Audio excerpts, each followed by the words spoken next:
Your incline fly is a really fun one that is going to develop the muscles right below your collarbone. So when you do this, what I want you to think about is that your pecs attach onto your breastplate and they kind of taper out into the arm.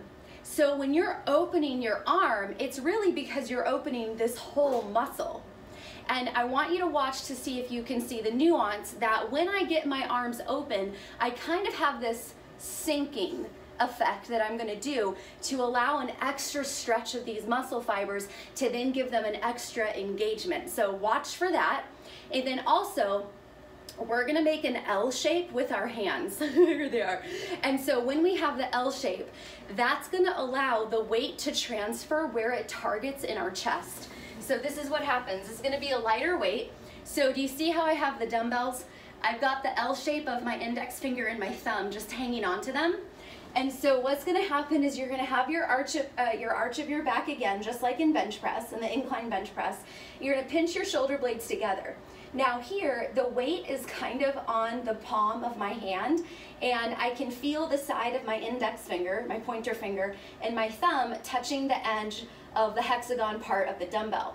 So what happens in the fly is as you open, you have less of the dumbbell resting on your palm and more of it hanging between that thumb and index finger. Now, this is not necessarily comfortable, but you're only out here uncomfortable for a few seconds with that dumbbell.